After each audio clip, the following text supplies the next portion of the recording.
Hello everybody, my name is Daniel Richardson and I'm the WCPW review guy. And you know what? I've been throwing it out there for over a year now. I want to see a Survivor Series style event. I don't think it's going to happen. I know. Just me is heartbroken. That's it. I'm the only one that's heartbroken over this, and it's alright. I get it. The fans are too new school. They don't want a all Survivor Series event. I get it. Can we at least do war games? Can we do a variation on the war game? We don't have double ring, just single ring. But then we just bring, two guys in every couple minutes. Ring fills up. We can do it better. Instead of having one submission that ends up, we can just do pinfall or submission and then elimination. Once all 8 are in the ring or in the cage, then it turns into an eliminational match. How about that? And it's fresh. It won't be copying WWE. No? Alright. Anyway, so, this is my WCPW Pro Wrestling World Cup semifinals and finals preview. So, I was expecting, I cleared my entire schedule around the fact that, I thought I was going to be watching the semifinal finals tonight. And it turns out, I said at the beginning of the week that, I realized that it didn't get pushed, but it's on Saturday instead of Friday. So I was like, oh, okay, cool. And I was like, oh, I got an extra little window here, a little WCPW window here that's opened up. And I was like, let's do a little bonus video right here. Because I haven't been doing a whole lot of preview videos for the past few months, actually. So I feel like, I've been kind of slacking on that. I got the time. Let me just do a quick little preview. So here it is. This is my prediction. Now, just so you know, I stand by my predictions at the beginning of the round of 16, or, before that. I stand by those. So yes, technically I only got 2 people in the Final Four, and I didn't even have any of those 2 going to the championship. So I will stand by that. This is just for what we got in front of us right now. I'm going to give my thoughts and opinions on each of those. So we're going to start things off with the tournament itself, Pro Wrestling World Cup semifinals. First up, we got Kushida going up against Joseph Connors. And, man, Kushida, I do not remember the 2 Japanese guys he beat. Bushi was one of them. Was it Sho Tanaka? Something like that. There. And then, of course, he went on to take on Travis Banks and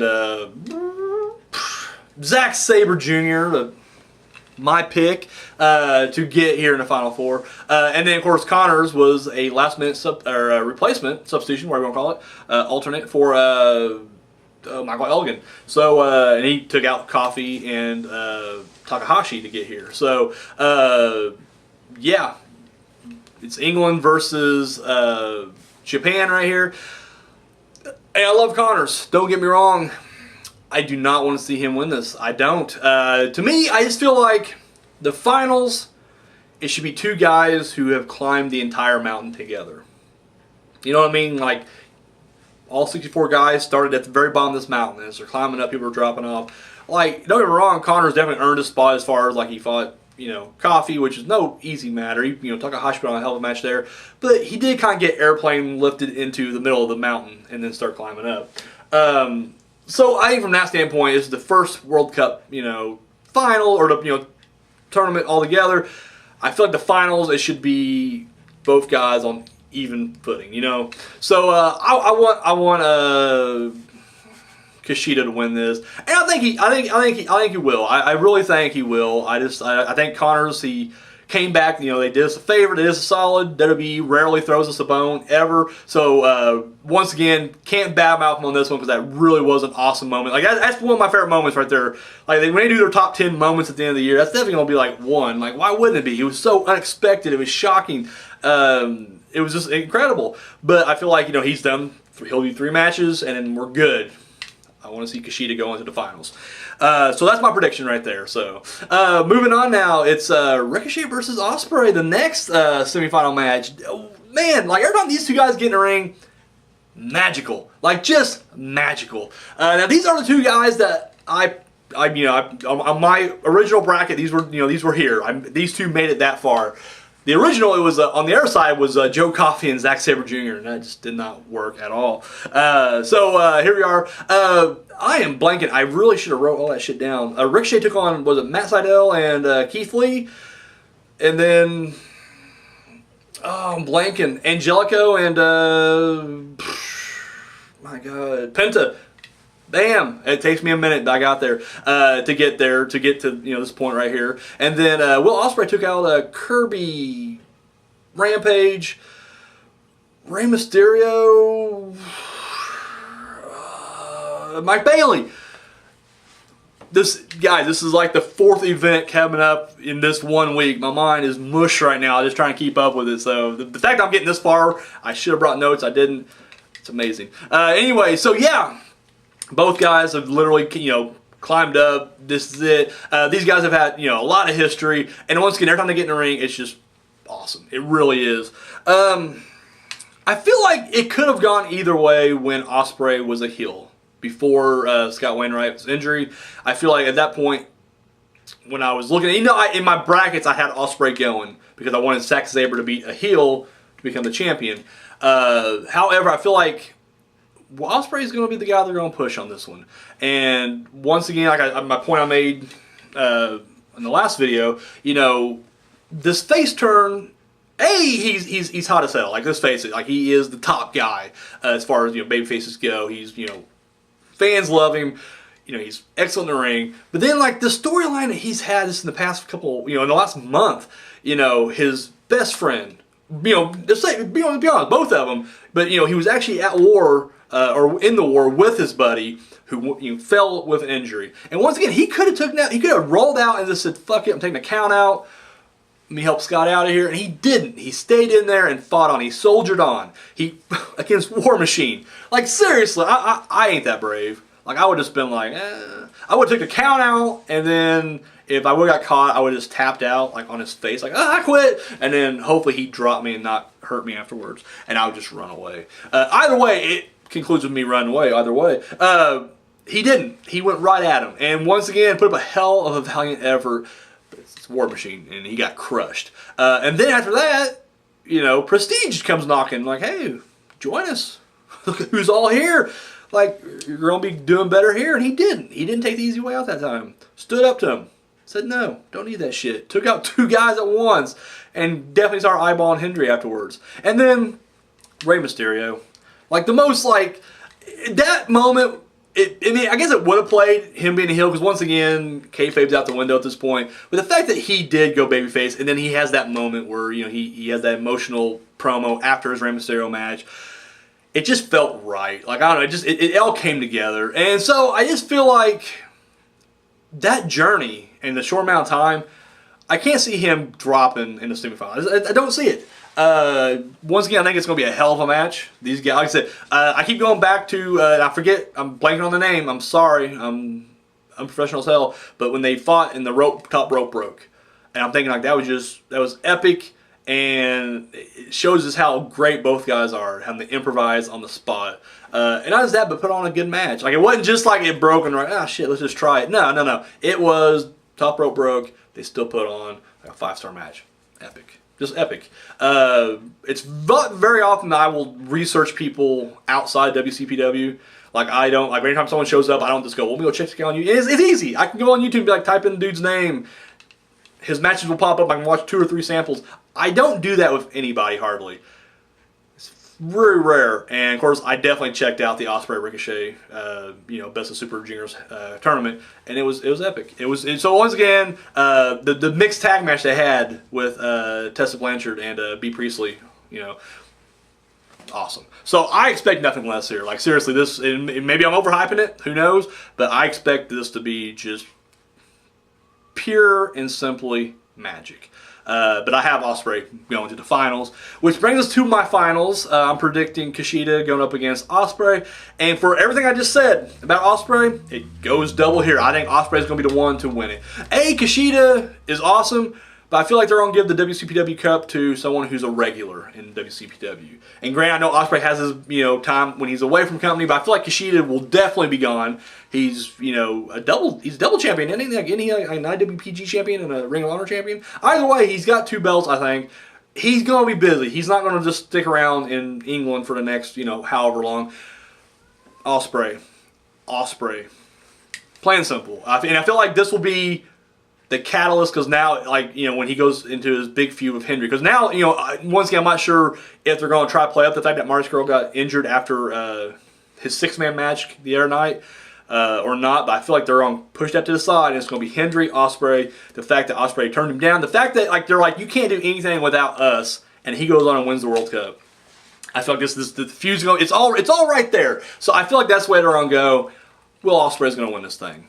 And honestly, I'm good at that. I know I voted for Zack Sabre, but I'm really loving the way the tournament's looking at right now. Like, it was a lot of surprises, a lot of shocks, and so the fact that it didn't go the way I planned is a good thing. Like, it shouldn't be ridiculously predictable. It should be fun and unexpected. So I'm loving it, but I'm going Ospreay, and not just from the smarky side. Just as a fan too. Like, honestly, you know, he's overcome so much in a short amount of time.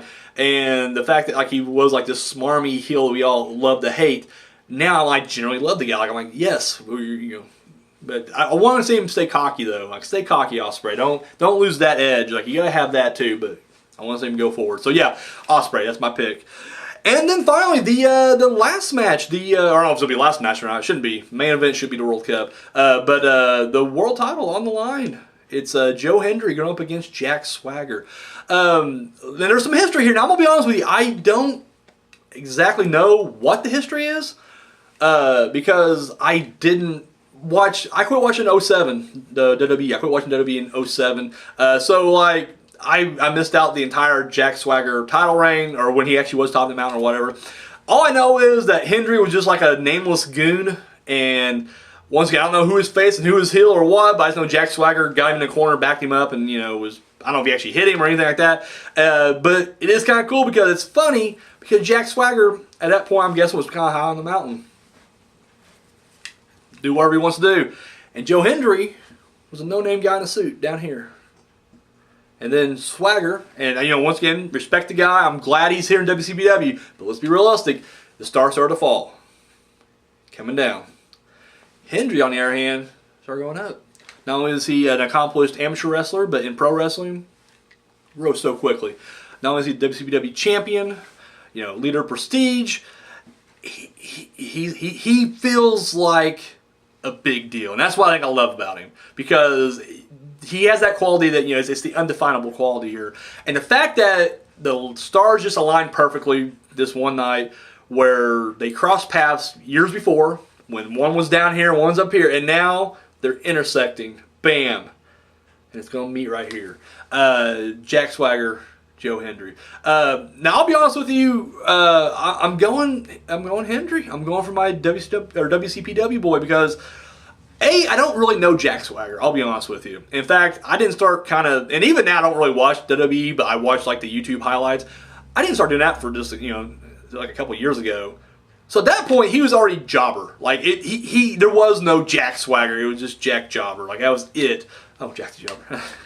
I'm awesome. Anyways, he was just on that losing. And the thing is, I've learned not to judge the wrestlers by that because 3 times I have literally been like, I'm not impressed with any of these guys coming over, and they've all proven me wrong. Or not more than 3 times. I mean, because we've had, you know, Alberto El Patron. Like, you know, when I was watching it, Del Rio was already on that, you know, he was part of like the League of Nations or whatever, and then he was just losing. It was just horrible. Damian Sandow, Aaron Stevens, same thing. Like, I wasn't around for his big run, so whenever I started watching, and Cody Rhodes, same way. Like, whenever I started watching, when I left, he was rookie. He was teaming with Hardcore Holly, but then I leave, I come back, and he's Stardust, which is a fun character, but WWE didn't care about it, and he was losing left and right, so it was just like, eh. So when these guys all, you know, and Drew Galloway, same way. Like, I didn't know him. I didn't know Drew. I was gone for the entire Drew McIntyre. Like, he already came and went by the time I even, you know, in my window there. So, like, these were people I just didn't really care about. And they all turned out to be really awesome in WCPW. So, you know what? Jack Swagger could be that. I mean, once again, I'm expecting that. I'm expecting to be like, oh, shit. Like, this is a side of him I've never seen before. This is the Jack Swagger that, you know, that'll be underutilized. I get it. However, I don't know what his long-term plans are. He probably isn't coming to stay. And I don't see him just showing up and just beating Hendry for the title. I feel like, once again, the entire Ospreay rant I went on earlier, or not rant, but, you know, was it rant? the speech I gave about Ospreay, why he's going to win the champion and move on to the title. I just don't see them changing that. And once again, maybe that's not the plan, but to me, I just feel like if Ospreay wins the tournament, then that means Hendry's got to keep the title. Now maybe he may lose by DQ, and that's a possibility. Give himself count out or disqualified or whatever, and that's fine and dandy. But I do think he's going to retain the title, and I'd say I hope he wins, because this way it'll give him a good credible win. He can move on, and then of course he can even be like, hey, got Jack Swagger, a former world champion, and I took him out, and now I'm coming for you. So I mean, I don't know. So I'm going Joe Hendry on that one. So but yeah, really looking forward to the semifinals and finals. Once again, that will be tomorrow night on YouTube, and awesome. Once again, won't be able to watch it live. Won't be able to live tweet with you guys, but yeah, I will check it out as soon as I get home. Hopefully it'll be done by then. If not, I'll wait around. Not a big deal. I'll wait. But I will eventually watch it. And then, of course, Sunday I will have my review as well as the unofficial top 10. So there we have it. So, guys, share and subscribe if you haven't already. Show this video that thumb and love. Facebook, Twitter, Instagram. It's all right down there. And, yeah, let me know what your guys' predictions are in the comment section down below. Let me know how many of you guys actually made it. Like, let me know what your brackets were and how they've changed, and then how, give me the past, the present, the future. Like, what were your brackets? What's changed, and then, like, who do you think is going to win it? All that stuff down below. Community, I love it. That's all I got, guys. Thank you. I can never say that enough. That comes off sounding cheesy. Maybe each time I say it, it gets, the meaning's a little less. Maybe the impact isn't much. But from the bottom of my heart, thank you guys so much. I mean, seriously. I'd still be doing this if nobody watched. It would just come off more pathetic because it'd just be like me talking to like 3 people. But the fact that there's a whole crowd out there watching this, I love it. I love you. Thank you so much. That's all I got. Till next time.